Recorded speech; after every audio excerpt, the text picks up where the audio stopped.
உலகம் உங்கள் கையில் அப்படிங்கிற திட்டத்தின் கீழ் 20 லட்சம் லேப்டாப்ஸை கல்லூரி இறுதி ஆண்டு படிக்கக்கூடிய மாணவர்களுக்கு வழங்கும் திட்டத்தை தமிழக முதல்வர் இன்னைக்கு சென்னையில் உள்ள வர்த்தக மையத்தில் தொடங்கி வச்சிட்டாரு.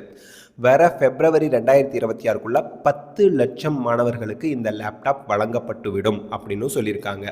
இதில் யாரெல்லாம் பலனடைய போகிறாங்க அப்படின்னா, இறுதி ஆண்டு கல்லூரி படிக்கக்கூடிய அரசு இன்ஜினியரிங் கல்லூரி, government engineering college, government arts and science college, government medical college, government agriculture college, government law college, government polytechnic காலேஜ்லலாம் படிக்கக்கூடிய இறுதி ஆண்டு மாணவர்களுக்கும், அதே ப்ரைவேட் காலேஜில் ஃபைனல் இயர் படிக்கக்கூடிய 7.5% ரிசர்வேஷனில் பலனடையக்கூடிய 6th to 12th அவங்க கவர்மெண்ட் ஸ்கூலில் படிச்சிருப்பாங்க. 7.5% ரிசர்வேஷனில் ப்ரைவேட் காலேஜில் படிக்கக்கூடிய மாணவர்களுக்கும், தமிழ் புதல்வன் புதுமை பெண் திட்டத்தின் கீழ் பலனடைந்து வரக்கூடிய மாணவிகளுக்கும் இந்த இலவச லேப்டாப் கொடுக்க போகிறாங்க.